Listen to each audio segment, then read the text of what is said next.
بسم اللہ الرحمن الرحیم۔ سیرت النبی صلی اللہ علیہ وآلہ وسلم۔ عنوان: اسلامی بھائی چارہ۔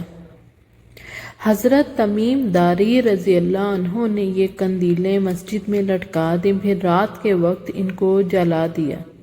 یہ دیکھ کر حضور نبی کریم صلی اللہ علیہ وآلہ وسلم نے فرمایا، ہماری مسجد روشن ہو گئی، اللہ تعالیٰ تمہارے لیے بھی روشنی کا سامان فرمائے۔ اللہ کی قسم، اگر میری کوئی اور بیٹی ہوتی تو میں اس کی شادی تم سے کر دیتا۔ بعض روایات میں ہے کہ سب سے پہلے حضرت عمر فاروق رضی اللہ عنہ نے مسجد میں قندیل جلائی تھی۔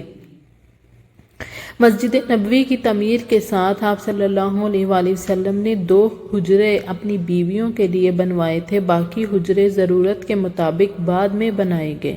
ان 2 میں سے ایک سیدہ عائشہ صدیقہ رضی اللہ عنہا کا تھا اور دوسرا سیدہ سودا رضی اللہ عنہا کا تھا۔ مدینہ منورہ میں وہ زمینیں جو کسی کی ملکیت نہیں تھیں، ان پر آپ صلی اللہ علیہ وآلہ وسلم نے مہاجرین کے لیے نشانات لگا دیے، یعنی یہ زمینیں ان میں تقسیم کر دی۔ کچھ زمینیں آپ کو انصاری حضرات نے ہدیہ کی تھیں، آپ صلی اللہ علیہ وآلہ وسلم نے ان کو بھی تقسیم فرما دیا اور ان جگہوں پر ان مسلمانوں کو بسایا جو پہلے قباء میں ٹھہر گئے تھے، لیکن بعد میں جب انہوں نے دیکھا کہ قباء میں جگہ نہیں ہے تو وہ بھی مدینہ چلے آئے تھے۔ آپ صلی اللہ علیہ وآلہ وسلم نے اپنی بیویوں کے لیے جو حجرے بنوائے تھے وہ کچے تھے، کھجور کی شاخوں، پتوں اور چھال سے بنائے گئے تھے، ان پر مٹی لیپی گئی تھی۔ حضرت حسن بصری رحمۃ اللہ علیہ مشہور تابعی ہیں، اور یہ تو آپ کو پتہ ہی ہوگا کہ تابعی اسے کہتے ہیں جس نے کسی صحابی کو دیکھا ہو۔ وہ کہتے ہیں کہ جب میں چھوٹا تھا تو حضرت عثمان غنی رضی اللہ عنہ کی خلافت کے دور میں امہات المؤمنین کے حجروں میں جاتا تھا۔ ان کی چھتیں اس قدر نیچی تھیں کہ اس وقت اگرچہ میرا قد چھوٹا تھا لیکن میں ہاتھوں سے چھتوں کو چھو لیا کرتا تھا۔ حضرت حسن بصری رحمت اللہ علیہ اس وقت پیدا ہوئے تھے جب حضرت عمر رضی اللہ عنہ کی خلافت کو ابھی 2 سال باقی تھے۔ وہ نبی کریم صلی اللہ علیہ وآلہ وسلم کی زوجہ حضرت سلمہ رضی اللہ عنہا کی باندی خیرہ کے بیٹے تھے۔ حضرت سلمہ رضی اللہ عنہا انہیں صحابہ کرام رضی اللہ عنہم کے پاس کسی کام سے بھیجا کرتی تھیں۔ صحابہ کرام انہیں برکت کی دعائیں دیا کرتے تھے۔ حضرت سلمہ رضی اللہ عنہا انہیں حضرت عمر فاروق رضی اللہ عنہ کے پاس بھی لے گئی تھیں۔ حضرت عمر رضی اللہ عنہ نے انہیں ان الفاظ میں دعا دی تھی، اے اللہ انہیں دین کی سمجھ عطا فرما اور لوگوں کے لیے یہ پسندیدہ ہوں۔ مسجد نبوی کے چاروں طرف حضرت حارثہ بن نعمان کے مکانات تھے۔ حضرت صلی اللہ علیہ وآلہ وسلم نے اپنی حیات مبارکہ میں متعدد نکاح فرمائے تھے جن میں دینی حکمتیں اور مصلحتیں تھیں۔ جب بھی آپ صلی اللہ علیہ وآلہ وسلم نکاح فرماتے تو حضرت حارثہ رضی اللہ عنہ انہیں اپنا ایک مکان یعنی حجرہ آپ صلی اللہ علیہ وسلم کو ہدیہ کر دیتے۔ اس میں آپ صلی اللہ علیہ وآلہ وسلم کی زوجہ محترمہ کا قیام ہو جاتا، یہاں تک کہ رفتہ رفتہ حضرت حارثہ رضی اللہ عنہ نے اپنے سارے مکان اسی طرح حضور صلی اللہ علیہ وآلہ وسلم کو ہدیہ کر دیے۔ اسی زمانے میں حضرت صلی اللہ علیہ وآلہ وسلم نے مہاجرین اور انصار مسلمانوں کے سامنے یہودیوں سے صلح کا معاہدہ کیا۔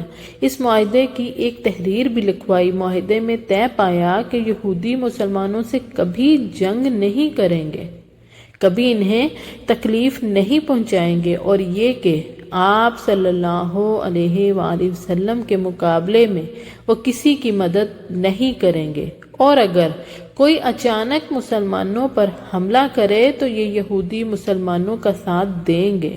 ان شرائط کے مقابلے میں مسلمانوں کی طرف سے یہودیوں کی جان و مال اور ان کے مذہبی معاملات میں آزادی کی ضمانت دی گئی۔ یہ معاہدہ جن یہودی قبائل سے کیا گیا ان کے نام بنی کنیکہ، بنی قریظہ اور بنی نذیر ہیں۔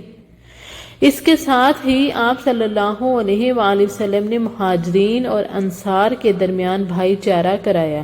اس بھائی چارے سے مسلمانوں کے درمیان محبت اور خلوص کا بے مثال رشتہ قائم ہوا۔ اس بھائی چارے کو مواخات کہتے ہیں۔ بھائی چارے کا یہ قیام حضرت انس بن مالک رضی اللہ عنہ کے مکان پر ہوا۔ یہ بھائی چارہ مسجد نبوی کی تعمیر کے بعد ہوا۔ اس موقع پر آپ نے ارشاد فرمایا تھا، اللہ کے نام پر تم سب آپس میں دو دو بھائی بن جاؤ۔ اس بھائی چارے کے بعد انصاری مسلمانوں نے مہاجرین کے ساتھ جو سلوک کیا وہ رہتی دنیا تک یاد رکھا جائے گا۔ خود مہاجرین پر اس سلوک کا اس قدر اثر ہوا کہ وہ پکار اٹھے، اے اللہ کے رسول، ہم نے ان جیسے لوگ کبھی نہیں دیکھے۔ انہوں نے ہمارے ساتھ اس قدر ہمدردی اور غم گساری کی ہے، اس قدر فیاضی کا معاملہ کیا ہے کہ اس کی کوئی مثال نہیں مل سکتی۔ یہاں تک کہ محنت اور مشقت کے وقت وہ ہمیں الگ رکھتے ہیں، اور صلہ ملنے کے وقت آتا تو ہمیں اس میں برابر کا شریک کر لیتے۔ ہمیں تو ڈر ہے بس آخرت کا سارا ثواب یہ تنہا نہ سمیٹ لے جائیں۔ ان کی یہ بات سن کر نبی پاک صلی اللہ علیہ وسلم نے ارشاد فرمایا، نہیں، ایسا اس وقت تک نہیں ہو سکتا جب تک تم ان کی تعریف کرتے رہو گے اور انہیں دعائیں دیتے رہو گے۔ بعض علماء نے لکھا ہے کہ بھائی چارہ کرانا آپ صلی اللہ علیہ وآلہ وسلم کی خصوصیت میں سے ہے۔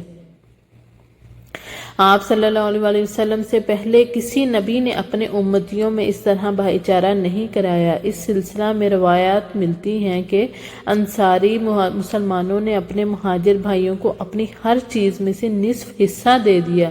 کسی کے پاس 2 مکان تھے تو ایک اپنے بھائی کو دے دیا، اسی طرح ہر چیز کا نصف اپنے بھائی کو دے دیا۔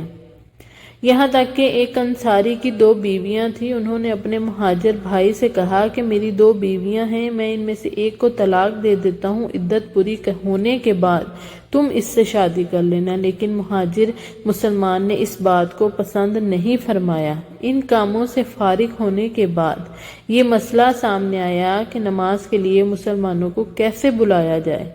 آپ صلی اللہ علیہ وسلم نے اپنے صحابہ کرام رضی اللہ عنہ سے مشورہ کیا۔ اس سلسلہ میں ایک مشورہ یہ دیا گیا کہ نماز کا وقت ہونے پر ایک جھنڈا لہرا دیا جائے، لوگ اس کو دیکھیں گے تو سمجھ جائیں گے کہ نماز کا وقت ہو گیا، ایک دوسرے کو بتا دیا کریں گے۔ آپ صلی اللہ علیہ وسلم نے اس تجویز کو پسند نہ فرمایا۔ پھر کسی نے کہا بغل بجا دیں گے، آپ صلی اللہ علیہ وسلم نے اس کو بھی ناپسند فرمایا کیونکہ یہ طریقہ یہودیوں کا تھا۔ اب کسی نے کہا کہ ناقوس بجا کر اعلان کر دیا جائے، آپ صلی اللہ علیہ وسلم نے اس کو بھی ناپسند فرمایا، اس لیے کہ یہ عیسائیوں کا طریقہ تھا۔ کچھ لوگوں نے مشورہ دیا کہ آگ جلا دی جائے، آپ نے اس تجویز کو بھی ناپسند کیا، اس لیے یہ طریقہ مجوسیوں کا ہے۔ ایک مشورہ یہ دیا گیا کہ ایک شخص مقرر کر دیا جائے کہ وہ نماز کا وقت ہونے پر گشت لگایا کرے، چنانچہ اس رائے کو قبول کر لیا گیا۔ چنانچہ حضرت بلال رضی اللہ عنہ کو اعلان کرنے والا مقرر کر دیا گیا۔ انہی دنوں حضرت عبداللہ بن زید رضی اللہ عنہ نے خواب دیکھا کہ انہوں نے ایک شخص کو دیکھا، اس کے جسم پر 2 سبز کپڑے تھے اور ایک ہاتھ میں ایک ناقوس تھا، بغل تھا۔ یعنی حضرت عبداللہ بن زید رضی اللہ عنہ فرماتے ہیں کہ میں نے اس سے پوچھا کیا تم یہ ناقوس فروخت کرتے ہو؟ اس نے پوچھا تم اس کا کیا کرو گے؟ میں نے کہا ہم اس کو بجا کر نمازیوں کو جمع کریں گے۔ اس پر وہ بولا کیا میں تمہیں اس کے لیے بہتر طریقہ نہ بتا دوں؟ میں نے کہا ضرور بتائیے۔